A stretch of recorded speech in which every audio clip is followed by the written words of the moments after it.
Welcome, Darren Dalton, to Fired Up with Rad. I am your host, Rad, and this is brought to you by SOFREP.com, who's my sponsor. And we are all over the place, Darren, and we are on Apple and Spotify, SoundCloud, and I'm real proud of my sponsors believing in me to bring stories that I'm able to get, like what I'm about to talk to you. And so welcome to the show.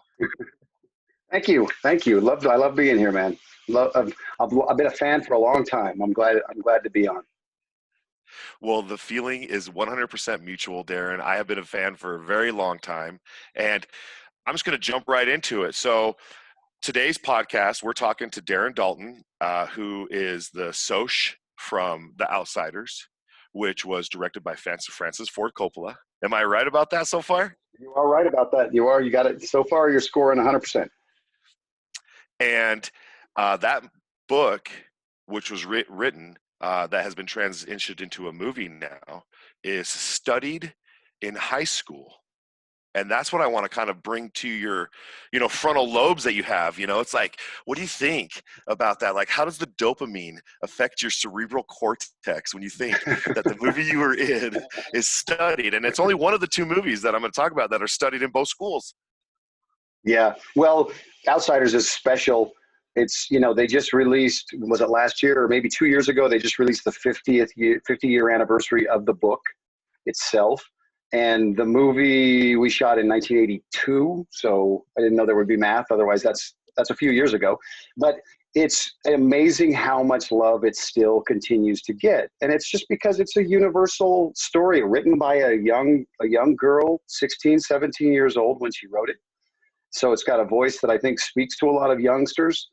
And it's just, you know what? There are very few things that generations actually pass on, I mean, as far as fads or, media goes, but The Outsiders has been one.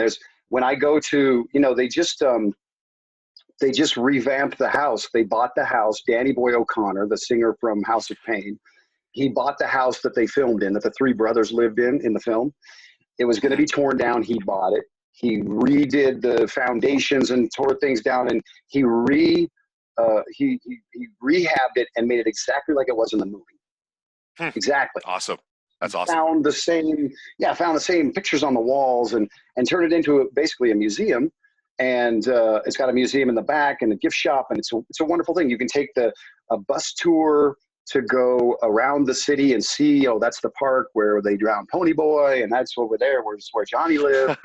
And yeah. It's like spoilers. Yes. Oh, sorry.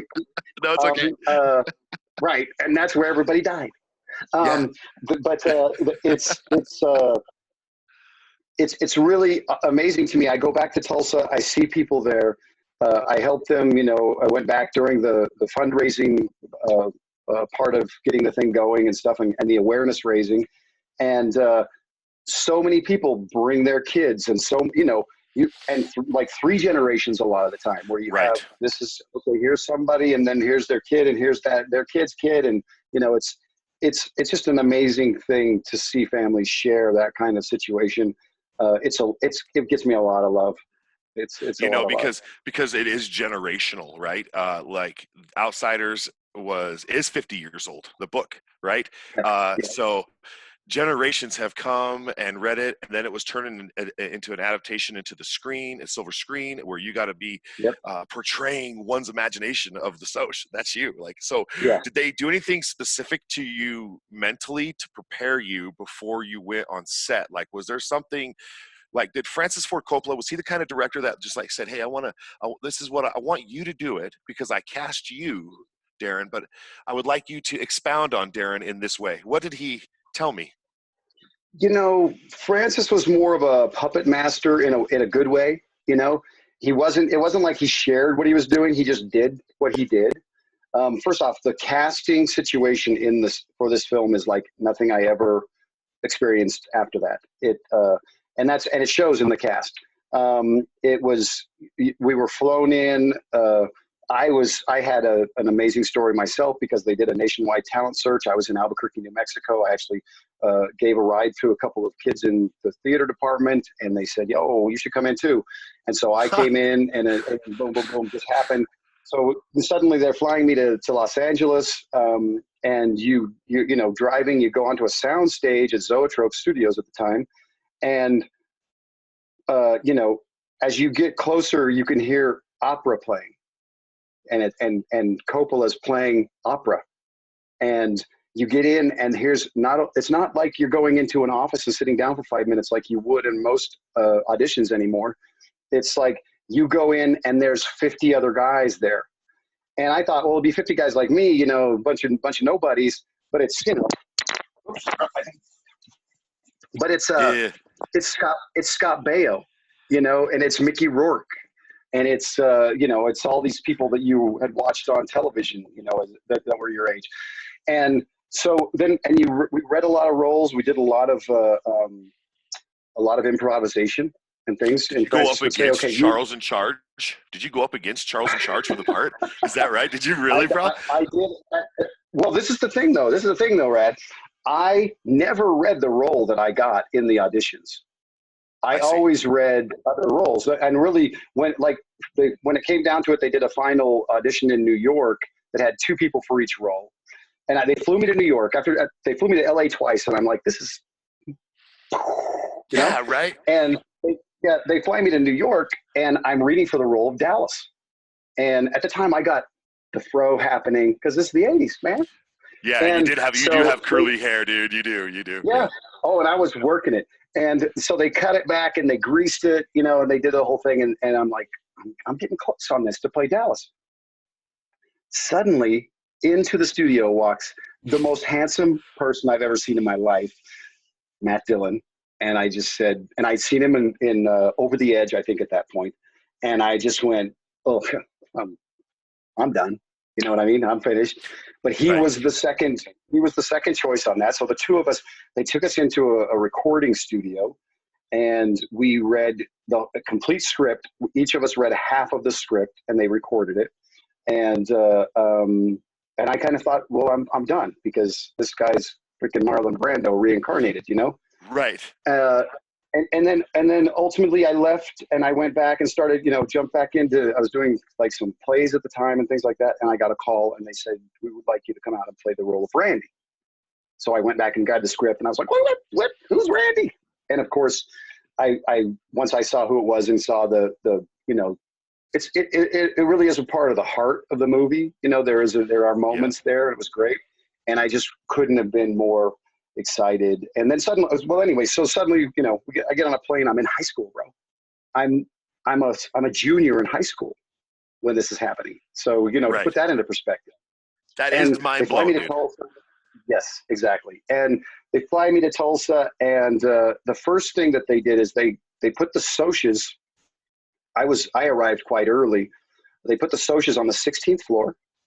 Nice suite, beautiful.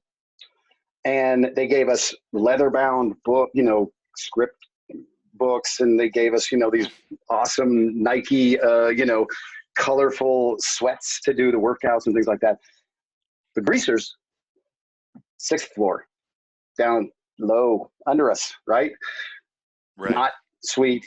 You know, their script binders were like the, you know, just 3-ring notebooks, you know, that looked like Levi and things like that. And they gave them kind of like, you know, just gray sweats, and they gave us a little bit more per diem, and they brought me in super early.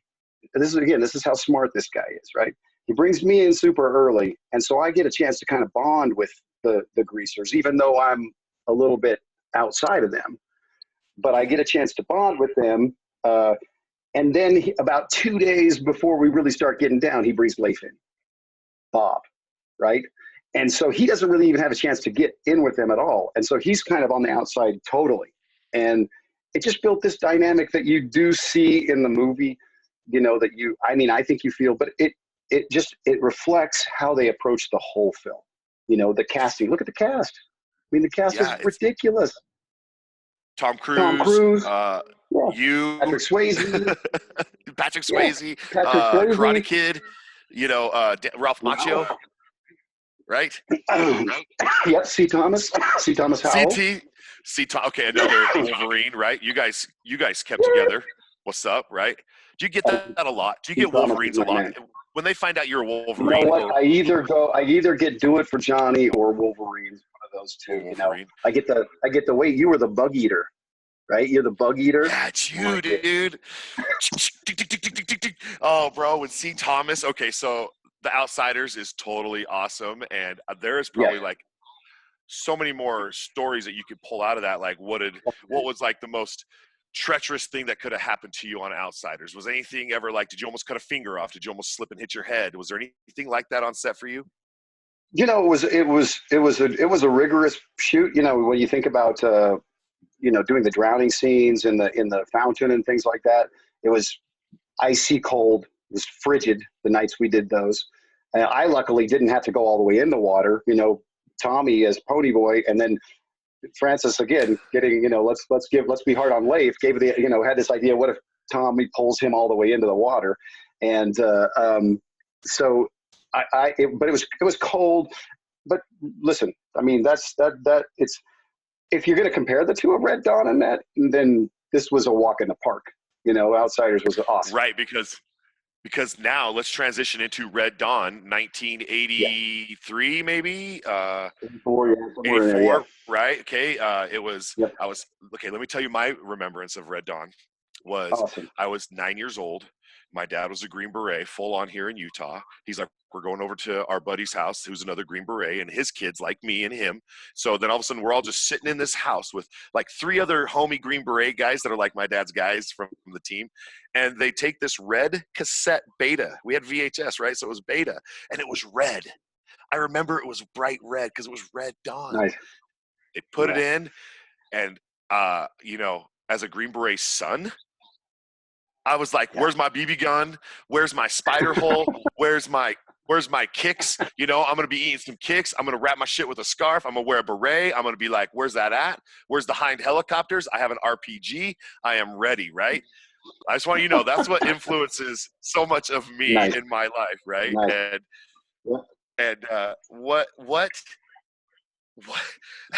tell me that story. Tell me that process. Like, you audition for it, or did you just say, hey, we want Darren. We know that he's Darren, and like, let's get him in? Well, it was the same casting people that did the Outsiders. It was the casting company, they were called at the time. And so they were bringing everybody in, and it didn't have quite the intensity that the Outsiders did, but it was pretty intense because you were sitting down with John Milius. And if you know John Milius, if you haven't seen the documentary on him and gotten like a real idea of who this guy is, he is, he's a teddy bear with a machine gun, as I would say. And he, and one of the greatest writers, coming from Apocalypse Now and Jeremiah Johnson and some movies that I love, And but I got cast very early on in that film, and I helped them. They were doing screen tests to find the Jed role, to find this role that Swayze ultimately played, the older brother. Right. And and so I was helping them screen test all these different people for that role. Like Charlie Sheen, he read for that role first, and they said, no, we'll give him the younger brother. And some really cool people came in and read. It was very cool. And it was great because Milius, after I did it, he pulls me aside and he says, Darren, you're doing very well, and I'm going to give you more kills. And it was just his way of saying he was going to write the role bigger. And he did, because he took a script that was very different called 10 Soldiers that Kevin Reynolds had written, and kind of gave it his own flair and reduced the cast to 8 kids and changed the name to Red Dawn. And so that's how I got in the movie. And then, the movie itself was just, again, it's like learning to dance with Fred Astaire. You're going to go do a war movie with John Milius. Sign me up. No, yeah, exactly. I mean, that's what a great opportunity. How old were you when that was going down? Let's see, from probably 19, 20 years old, 19, somewhere around there. So it's 2 years after the Outsiders. As student body president, I think that we should all just like go back home. It's funny. It's very funny, right? Because I was not the student body president. Fire pit, dude. You guys are fighting over the fire. Like, he's pushing. Right. He's like, listen to me. You're gonna do what I say, right? And you're like, okay. Yeah, right. Oh yeah, let me fight with Patrick Swayze. Yeah. No, dude. No, we've all seen his abs. We know what he's got going Oh on yeah. underneath there. And he's Now, an intense, or what was an intense individual, a great guy. And it was, again, but here's Tommy. I'm back with Tommy, and I didn't get to know Tommy super well on the Outsiders. I mean, I've got to know him, of course, because we did a lot of work together. But he was always working on that, so it wasn't like I was hanging with him. But we got really tight on Red Dawn, and Charlie as well. The three of us, kind of the Three Musketeers, and caused a lot of trouble. A lot of trouble. I bet you, dude. I bet you. And Santa Fe, New Mexico. I'm not Santa Fe. There's some part of it in Santa Fe, but the majority of it in Las Vegas, New Mexico. And shout out to New Mexico. It was nice going back home. But,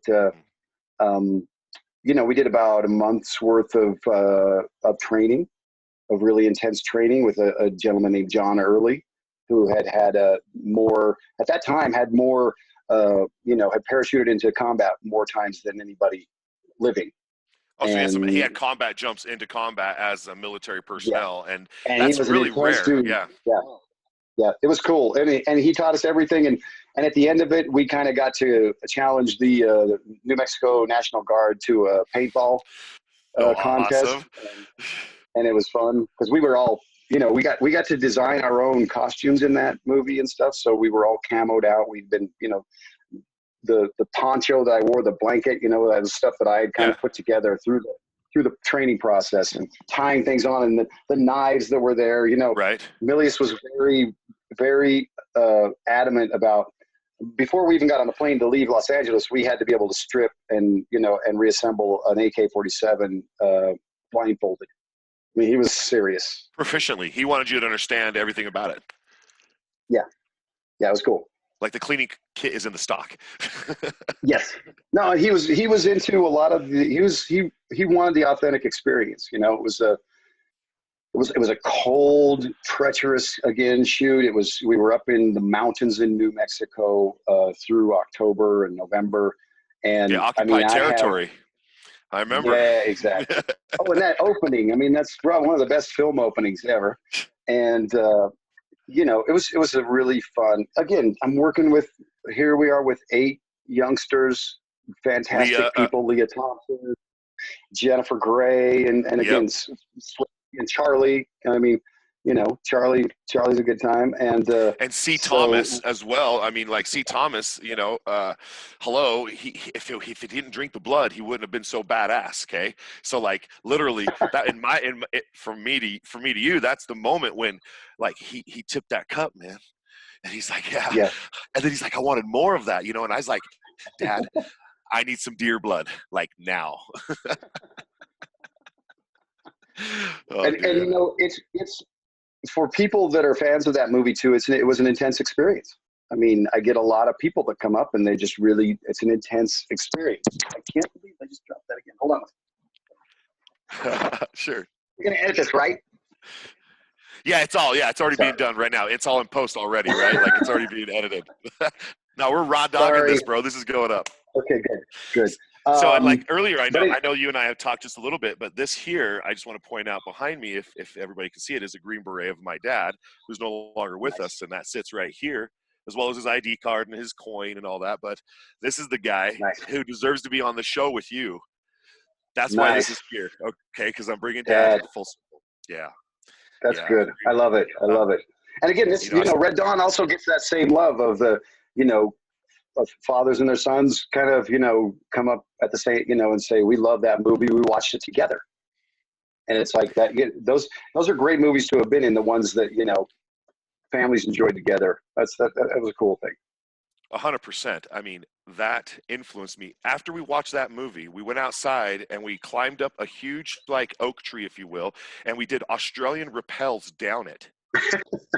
Okay, so like it went from we're gonna watch this movie, hang out at our friend's house, and then we're gonna go outside and we're gonna hook up all the kids and climb the tree and rappel down this huge oak tree upside down. That was my life growing up. Nice.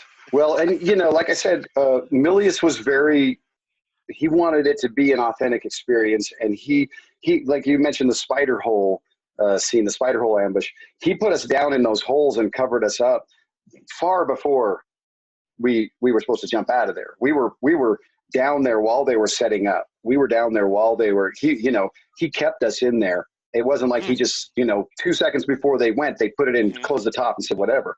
And so you're having this experience again, as a kid, you're psyching yourself into this place where you're actually, in this whole kind of freaked out, starting to get the adrenaline's pumping.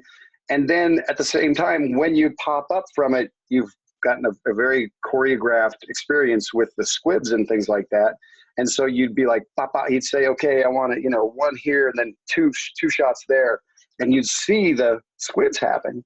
And so you were having an experience. Of course, it wasn't like battle, but at the same time, you're kind of, he's helping you to and helping you to play the role.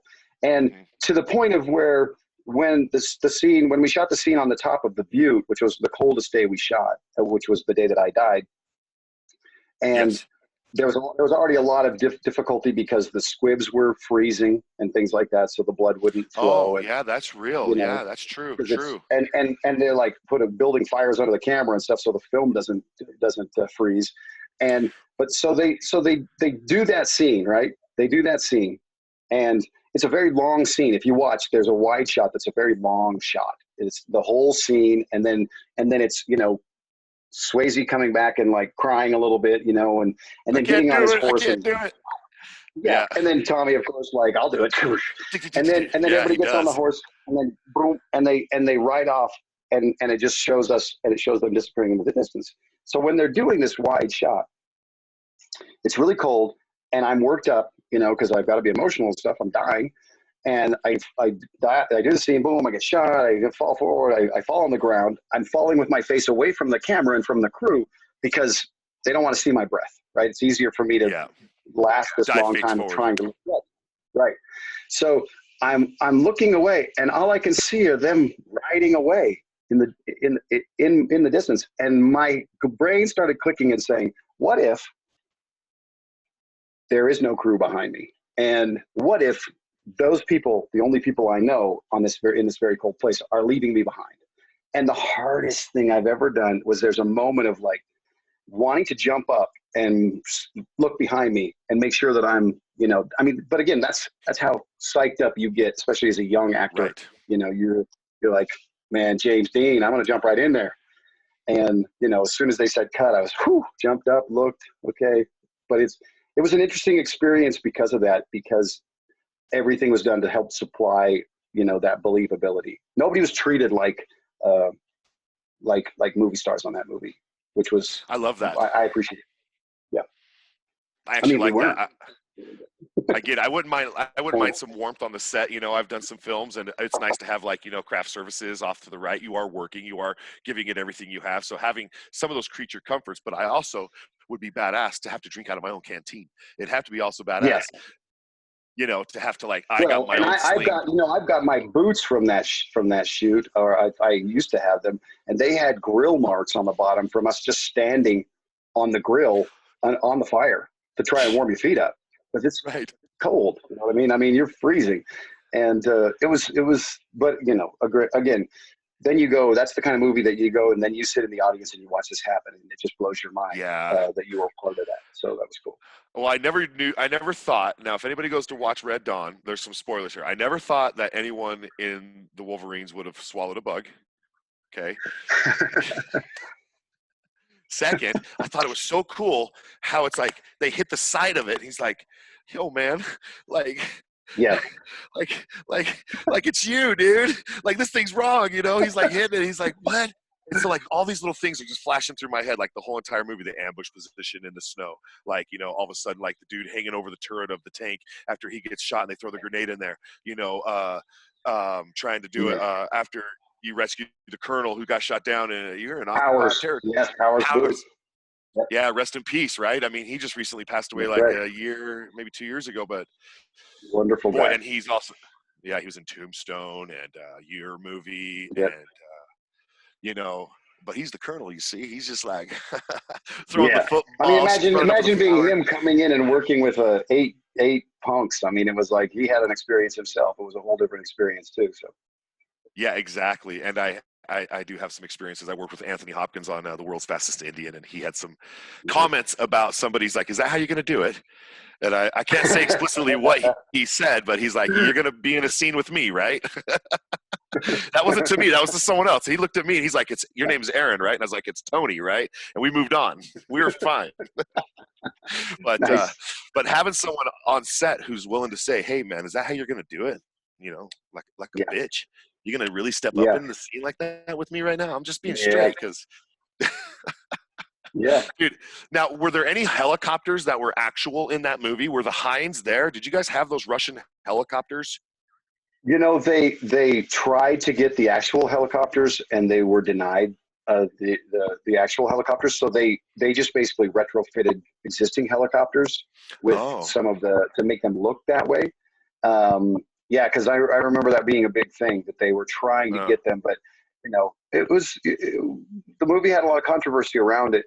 You know, and certainly at the time it was because there you are in the Cold War. They got all kinds of stuff going on, right? So it had some stuff going on around it. So with Red Dawn, there's still this like confusion, and maybe you've heard this, or maybe I'm just tripping. I've seen the movie a 1,000 times, right? Even before I had met you so long ago, I'd seen it like ingrained in my soul.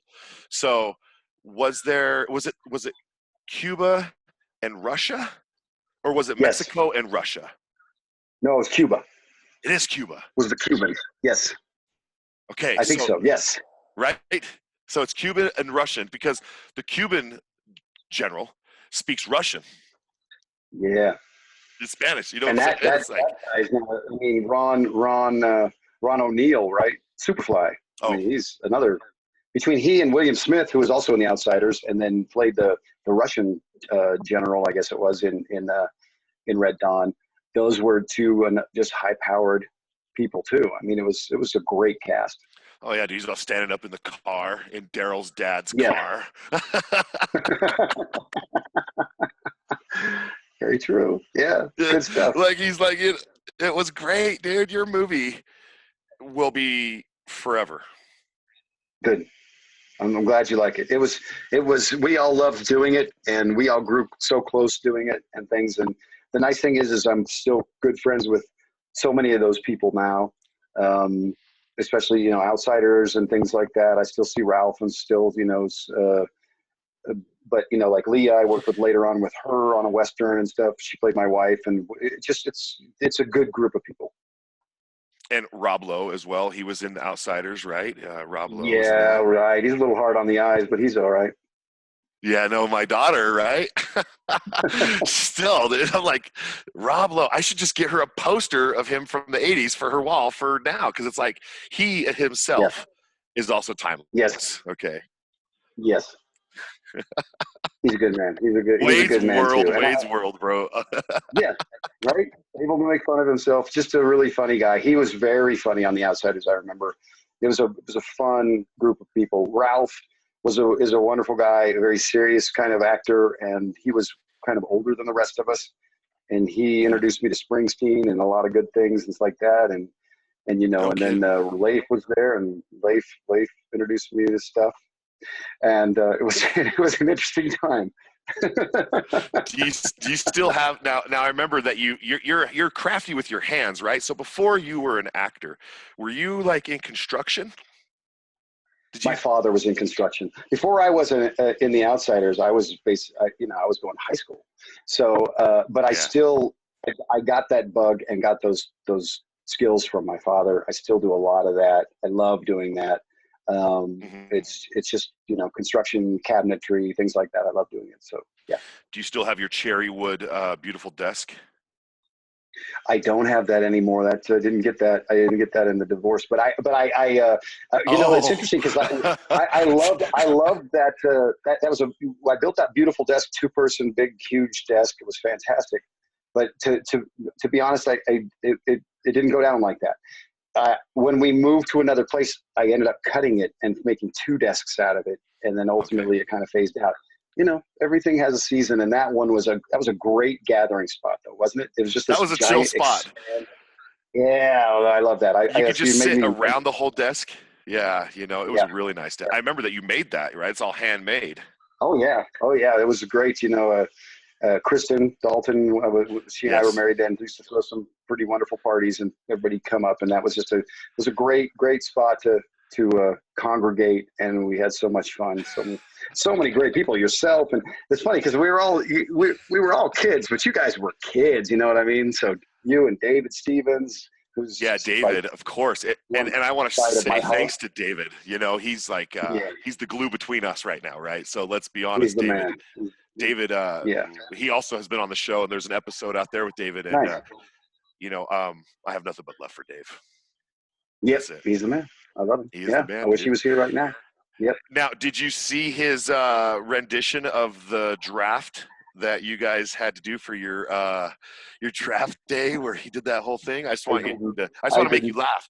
I You didn't didn't. see I that? didn't. That his I daughter need to did? watch that. Oh no, I need to see that. That's great. That's great. Yeah, we have a He lot of fun. showed it to me. Yeah, exactly. David, Tommy's in that league. We have a lot of fun. There's a bunch of good guys in there. And Jimmy Smooth. All right, let's give Jim Smooth some love right there. Nothing but love for Jim Smooth. You know, there's everybody else like Jim Smooth because it's Jim's world, man. I love it. So with Red Dawn in your life and the Outsiders, today, I don't really I don't really say what time of day it is today on my podcast, but what's your thoughts on, Red Dawn in a scenario today? I mean, do you have water supply? Are you got water? Are you supplied? Are you ready? Are you prepped a little bit? I am. Well, for one thing, I live in the mountains, right? I live up in the mountains above Okay. LA, a little town, and we just got a whole week of snow. It's April, right? And we just got a week of snow, and so a lot of the times we have to prep anyway to make sure that we can last out through the winter and things like that. I think around Christmas we got stuck here for about 2 weeks. And so that's something that I already kind of do. I grew up like that as well. My father was had a storeroom with wheat and all these things in it. So I'm comfortable in that scenario. I like the idea of going, I don't understand the toilet paper thing necessarily. I'm sure if we fought World War III, we wouldn't need a whole lot of toilet paper. I'm not sure. But I do get, the chicken. I get that. Yeah, I get having a chicken and some eggs. And here in Utah, the toilet paper fiasco was really plagued because we have a lot of multiple families married into themselves here that can all go in together and buy two by two by two by two. Next thing you know, you have a family buying 40 packs of toilet paper. Back up the truck. Yeah, exactly. To where our local big box store said only 2 people per card. Yeah. But it's an interesting scenario just because you see a movie like Red Dawn and you think, well, that's how it goes down. And then you realize, well, if anything like that went down, it'd be so different, so much more than you could actually even think about, but this has been an interesting time as far as being locked down and I'm a teacher as well. So I have the opportunity to meet with my students online. And so that's good. But a lot of people, dealing with not work and stuff like that. It's just an interesting time. My wife and my 7-year-old and myself, we're doing pretty well as far as, Good. The apocalypse, whatever's happening. I don't know. The toilet paper scene. You're pretty good. You're okay. Yes. We're fine. It was just one of those lucky things where you went to Costco the day before it all hit, it's all good. That was actually, yes. We hear it, the rumblings were happening, but we were there and everything was fully stocked and we got our gluten-free pizzas and we got our normal pistachios and, next day, gone. It's like, ooh. So let me ask you a question because you're doing a bunch of the airsoft stuff, right? And yes. that's like, pardon me for being, uninformed, but is that like paintball? So it's going to be the same type of force systems. We're hunting each other, right? So the hunting of other people is there, but the device is a little different. Whereas a paintball shoots a 68 millimeter BB, I shoot a 6 millimeter BB. Okay, I see it. So you have a bigger wad coming at you with a 250 or 300 feet per second, but my airsoft guns can shoot up to 700 feet per second. Yikes! I can't outrun that. Yeah. So if the mass of the paintball shot 700 feet per second, it'd probably go through your throat. Right. But last time I played paintball, I think I woke up the next morning and I was like, yeah, I couldn't move my legs and my back, and I was like, "Do you still go out and shoot? You still go? You still run All the around the time. hills and?" All the time. All the time. Yeah. Like right now, there's underground fights going on, but they're just considering it, like they're just like 5 guys going out and just kind of 2-on-2, 3-on-3 action happening right now. But nothing. God Like bless usually you, it's like man. a 50 to 300 person of you and me, kit Oh it my! out and Right. go. That's crazy. I mean, Yeah, break out the whistles, old man, because I'm gonna need a rub down. I got you. I got you. You want to ever do this with me? I got Oh you my! 100%. I got the rifle. I own a tank. My business partner Ajax Whoa! went into the Wait garage. a minute. Yeah. He welded a whole tank together out of an Isuzu Rodeo. No joke. That is awesome. I love Yeah, it. because I love it. it's so expensive. So he's like, let me see what I can do with the blowtorch. a year Sometimes you and a got to half go there. later, we have a tank. Yeah. Yeah, and I'll show you that later on, or I'll send you a link to it, and you Sure. can say, "Oh my gosh!" But it's got a Nice. patented 40mm grenade launcher that we built, that we patented, so that it shoots 5 to 6 rounds every minute that we can breech load. And most airsoft grenade launchers have to have the shell loaded with 130 rounds. Then you just put the gas in the shell, and they have to put it in the tube of the M203. That is a slow process of loading and reloading. So we created a grenade launcher that can shoot and reload it, reload it, Whoa. reload it. Whoa. So it can fire That's consistently. insane. I love it. So I love it. and we go up I love against it, man. other vehicles. Yeah, we hunt other vehicles too. So there's a huge contingent of like Hummers and Ferrets, and there's even a dude that has a Hellcat tank here in Tooele, the real thing. And he's like, "Oh yeah, it's a Hellcat, but it has a wrong diesel engine in it." And I'm like, "Bro, whatever. It doesn't have a holographic logo on it. I'm sorry." That's awesome, buddy. That's so fun. That's so fun. Yeah, I'm just. But I'm at that. I'm kind of at that age where I can like injure myself in my sleep. You know what I mean? I can pull a muscle when I wake up in the morning. So I don't know about my war fighting days are over. Yeah, and that's why we made the tank. Right. Okay, good. I'll drive the tank. So, I'll drive it. Right there, or the turret. There you go. And then your legs are totally chill. I'm not getting any younger.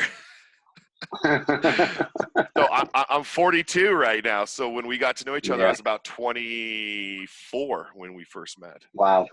Yeah. Right. So moving into LA with David. You didn't have quite as thick a beard. You know what I mean? Your beard was a little. No. Kind of right here somewhere there. But you're still awesome, dude. And I just want to say that I know that you have a lot going on and you do teaching, and I've kind of stole you for 45 minutes, and our listeners have got to be able to enjoy this conversation with you because it's you, Darren Dalton. My pleasure, buddy. My pleasure, Rad. It's good to talk to you, man. And you as well. And this is not the last time, and I love to rekindle relationships. Yeah. And whether I come to California with my airsoft stuff, because I do that. I go to Camp Pendleton. Nice. I go out to George Air Force Base in Victorville, and we use the whole broken down base, and we kick all the doors in, and we fight house to house, street to street with the tank. Nice. Yeah. Right. Well, hook me up with Stevens too. To get the 3 of us going, because I'd like to hear this. I'd like to hear the impression. Oh, the draft impression. Oh yeah, I got you, dude. I got you, bro. And maybe we could even get like some of your homies together and do like some kind of special Red Dawn ceremonial event. Yeah. Well, and CT and I got something cooking right now too. That's going to be interesting news in a little while too. So. Is that right? Well, I would. Yep. I love that you leaked a little bit of that on my show. You got it. This is it. World exclusive, man. Well, thank you very much. And you listen to me. You tell CT Thomas. I say like I know him, and I wish one day to meet him. Okay, I just want to say that. You tell him that he is a fabulous actor, and that in The Hitcher, every time he went to eat that finger, you see, I owned that video with Rutger Hauer. Yeah, that was a good one. That was a good one. Jason Lee, okay. Yeah. VHS, bro. You couldn't like just go Netflix and chill. You're just like, I'm gonna go watch Red Dawn again. That was the days, man. That was the days. Yeah, I love it. I will say hello to him for you, and he's out here during the situation. And but it's a pleasure to talk to you, man. Thank you so much, and I appreciate it. And with that, I will let you go ahead and close out the scene for us today by hitting you got the controls of the show, and I'm tech. I'm working tech here too. This is you're great. working tech too, bro. I so love it. And big thanks again to my sponsor, SOFREP.com, and my Navy SEAL homie, Brandon Webb, who believes in me enough to give me a show and to put it out there. So I want to say thanks. Awesome, man. You be well, okay? All right. Thanks, Darren, and I'll talk to you very soon. All right. Peace. I'll see you, buddy. Bye-bye. All right. Bye.